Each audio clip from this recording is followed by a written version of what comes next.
বাতৰি পঢ়িছো যদুমণি শইকীয়াই। এতিয়া প্ৰধান বাতৰিসমূহ। অসমত আজি পুৱা 7 বজাৰ পৰা লোকসভা নিৰ্বাচনৰ তৃতীয় তথা অন্তিম পৰ্যায়ৰ ভোটগ্ৰহণ আৰম্ভ হৈছে। বিজেপিৰ জ্যেষ্ঠ নেতা তথা প্ৰধানমন্ত্ৰী নৰেন্দ্ৰ মোদীয়ে কালি অন্ধ্ৰপ্ৰদেশৰ ৰাজা মহেন্দ্ৰবৰম লোকসভা সমষ্টিৰ নিৰ্বাচনী প্ৰচাৰ সভাত অংশগ্ৰহণ কৰাৰ বিপৰীতে জ্যেষ্ঠ কংগ্ৰেছ নেতা ৰাহুল গান্ধীয়ে মধ্যপ্ৰদেশৰ ৰটলাম লোকসভা সমষ্টিৰ নিৰ্বাচনী প্ৰচাৰ চলায়। কাজাখাস্তানৰ আস্তানাত অনুষ্ঠিত ASBC এছিয়ান 22 বছৰ অনূৰ্ধ্বৰ আৰু যুৱ বক্সিং প্ৰতিযোগিতাত ভাৰতীয় খেলুৱৈসকলে 43টাকৈ পদক লাভ কৰিবলৈ সক্ষম হৈছে। আৰু IPL ক্ৰিকেট প্ৰতিযোগিতাৰ কালি অনুষ্ঠিত এখন খেলত মুম্বাই ইণ্ডিয়ানছে ছানৰাইজাৰ্ছ হায়দৰাবাদক 7 উইকেটত পৰাস্ত কৰে।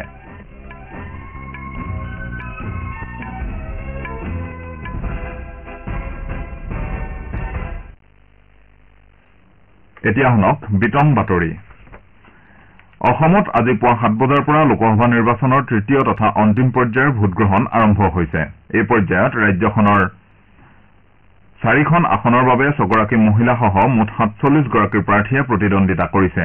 ৰাজ্যত 81 লাখৰো অধিক ভোটদাতাৰ বাবে 9,500টা ভোটগ্ৰহণ কেন্দ্ৰ স্থাপন কৰা হৈছে। জ্যেষ্ঠ আৰক্ষী বিষয়াই জনোৱা মতে অসমৰ সৈতে সংযুক্ত আন্তঃৰাষ্ট্ৰীয় সীমাসমূহ ইতিমধ্যে চিল কৰি দিয়া হৈছে। আনহাতে গুৰুত্বপূৰ্ণ ভোটকেন্দ্ৰসমূহত কেন্দ্ৰীয় সশস্ত্ৰ আৰক্ষী বাহিনী নিয়োগ কৰাৰ লগতে কমেও 50% ভোটগ্ৰহণ কেন্দ্ৰত ৱেব কাষ্টিঙৰ ব্যৱস্থা কৰা হৈছে। তদুপৰি অধিক সংবেদনশীল ভোটকেন্দ্ৰসমূহত মাইক্ৰ অবজাৰভাৰৰো ব্যৱস্থা কৰা হৈছে। এই পৰ্যায়ত Congress, NDA, people's front, TMC, CPIM আৰু অন্যান্য দলৰ প্ৰাৰ্থীসকলে নিৰ্বাচনী যুঁজত অৱতীৰ্ণ হৈছে। বিজেপিৰ জ্যেষ্ঠ নেতা তথা প্ৰধানমন্ত্ৰী নৰেন্দ্ৰ মোদীয়ে কালি অন্ধ্ৰপ্ৰদেশৰ ৰাজা মহেন্দ্ৰবৰম লোকসভা সমষ্টিৰ এখন নিৰ্বাচনী প্ৰচাৰ সভাত অংশগ্ৰহণ কৰে। সভাত উপস্থিত জনসাধাৰণক সম্বোধন কৰি মোদীয়ে কয় যে YSR কংগ্ৰেছ দলৰ শাসনকালত ৰাজ্যখনত কোনো ধৰণৰ উন্নয়ন সাধন হোৱা নাছিল। ৰাজ্য চৰকাৰৰ উপেক্ষাৰ ফলতে বহুতো কেন্দ্ৰীয় চৰকাৰৰ আঁচনিৰ প্ৰগতিত বাধাৰ সৃষ্টি হৈছে। শ্ৰীমোদীয়ে লগতে কয় যে ৰাজ্যত জনসাধাৰণে YSR কংগ্ৰেছ পাৰ্টীক ইতিমধ্যে খাৰিজ কৰিছে। তেওঁ কয় NDA ক্ষমতালৈ আহিলে বিকশিত অন্ধ্ৰপ্ৰদেশ আৰু বিকশিত ভাৰত নিৰ্মাণ হ'ব। ৰাজ্যখনত এবাৰ আন্তঃগাঁথনিমূলক আঁচনিসমূহ সম্পূৰ্ণ হলে নিয়োগৰ সুবিধাও সৃষ্টি হ'ব। তেওঁ ৰাজ্যখনৰ ভোটদাতাসকলক মোদীৰ গেৰাণ্টি আৰু পৱন কল্যাণৰ প্ৰতিশ্ৰুতিৰে N চন্দ্ৰবাবু নাইডুৰ নেতৃত্বৰ প্ৰতি দৃষ্টি ৰাখি NDAক ভোট দিবলৈ আহ্বান জনায়।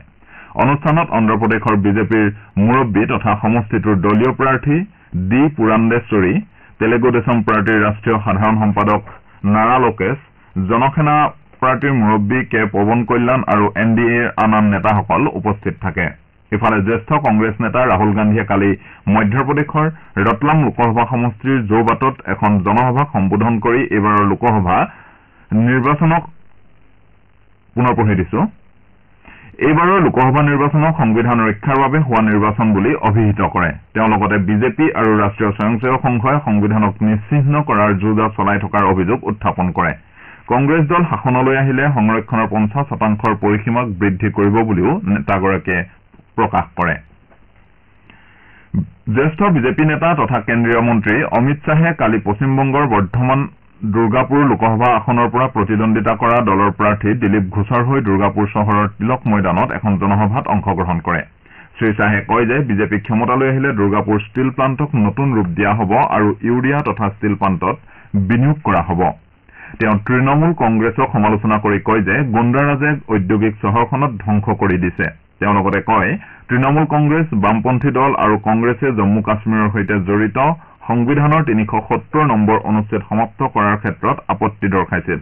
তেওঁ ভোটদাতাসকলক বিজেপিক ভোট দিবলৈ অনুৰোধ জনায়। ইয়াৰ পূৰ্বে অমিত শ্বাহে কৃষ্ণনগৰত এটা ৰোড শ্বত অংশগ্ৰহণ কৰে।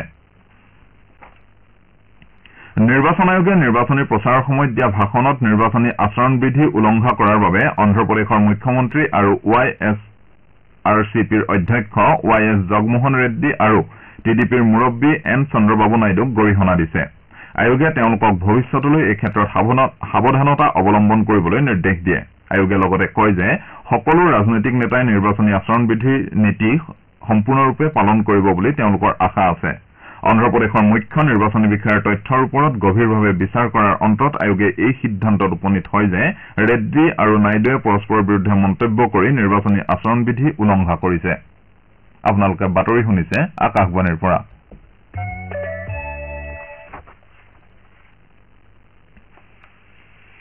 বিহাৰত অনুষ্ঠিত হ'বলগীয়া লোকসভা নিৰ্বাচনৰ পৰিপ্ৰেক্ষিতত চিৰাহা জিলাৰ ভাৰত নেপাল সীমান্ত দুটা পৰ্যায়ত অহা 8 দিনৰ বাবে বন্ধ থাকিব।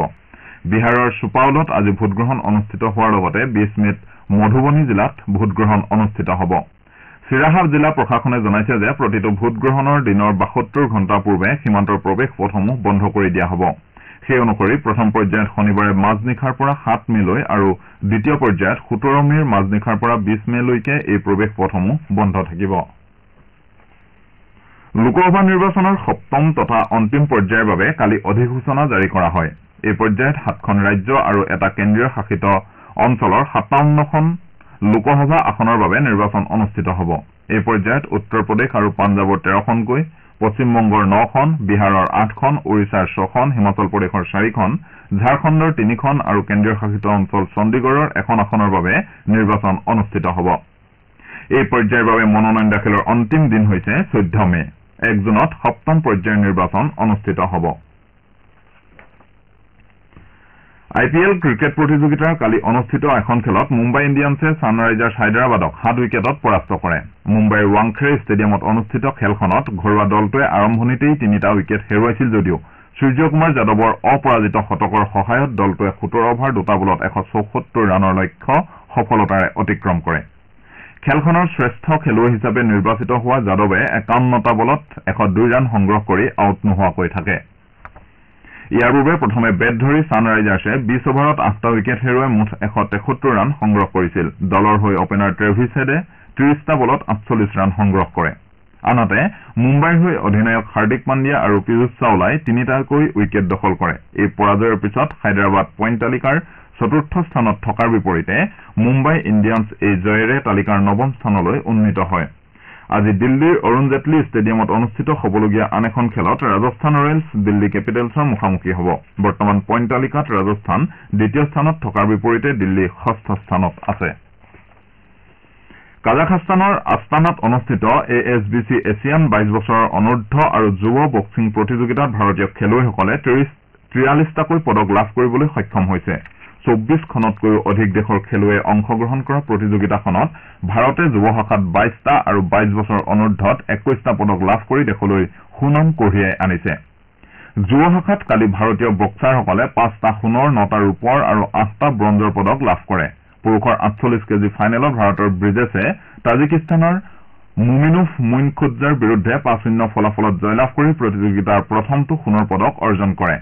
পুৰুষৰ 51 কিলোগ্ৰাম শাখাত ভাৰতৰ আৰিয়ানে কাৰ্গিস্তানৰ কামিলভ জাফাৰবেকৰ বিৰুদ্ধে 5-0 ফলাফলত জয়লাভ কৰে। মহিলাৰ 50 কিলোগ্ৰাম শাখাত ভাৰতৰ লক্ষ্মীয়ে মংগোলিয়াৰ এংখ নুমণ্ডাৰীক পৰাস্ত কৰে।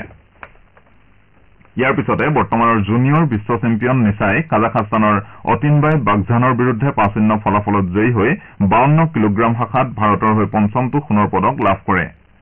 ইয়াৰ পূৰ্বে 22 বছৰ অনূৰ্ধ্ব শাখাত অলিম্পিকত অংশগ্ৰহণ কৰিবলগীয়া প্ৰীতিয়ে মহিলাৰ 54 কিলোগ্ৰাম শাখাত আন 5গৰাকী ভাৰতীয় মহিলা খেলুৱৈৰ সৈতে ফাইনেলত প্ৰৱেশ কৰিছে। 75 কিলোগ্ৰাম শাখাত মুস্কান আৰু 81 কিলোগ্ৰাম শাখাত আলফিয়া পাঠানে ইতিমধ্যে ফাইনেলত প্ৰৱেশ কৰিছে। বাতৰি শেষ কৰাৰ পূৰ্বে প্ৰধান বাতৰিকেইটা আকৌ এবাৰ পঢ়ি দিছো। অসমত আজি পুৱা 7 বজাৰ পৰা লোকসভা নিৰ্বাচনৰ তৃতীয় তথা অন্তিম পৰ্যায়ৰ ভোটগ্ৰহণ প্ৰক্ৰিয়া আৰম্ভ হৈছে। বিজেপিৰ জ্যেষ্ঠ নেতা তথা প্ৰধানমন্ত্ৰী নৰেন্দ্ৰ মোদীয়ে কালি অন্ধ্ৰপ্ৰদেশৰ ৰাজা মহেন্দ্ৰবৰহম লোকসভা সমষ্টিৰ নিৰ্বাচনী প্ৰচাৰ সভাত অংশগ্ৰহণ কৰাৰ বিপৰীতে জ্যেষ্ঠ কংগ্ৰেছ নেতা ৰাহুল গান্ধীয়ে মধ্যপ্ৰদেশৰ ৰটলাম লোকসভা সমষ্টিৰ নিৰ্বাচনী প্ৰচাৰ চলায়। কাজাখাস্তানৰ আস্তানাত অনুষ্ঠিত ASBC এছিয়ান 22 বছৰৰ অনূৰ্ধ্বৰ আৰু যুৱ বক্সিং প্ৰতিযোগিতাত ভাৰতীয় খেলুৱৈসকলে 43টাকৈ পদক লাভ কৰিবলৈ সক্ষম হৈছে। আৰু IPL ক্ৰিকেট প্ৰতিযোগিতাৰ কালি অনুষ্ঠিত এখন খেলত মুম্বাই ইণ্ডিয়ানছে ছানৰাইজাৰ্ছ হায়দৰাবাদক 7 উইকেটত পৰাস্ত কৰে। আমাৰ এতিয়াৰ বাতৰি ইমানতে শেষ হ'ল।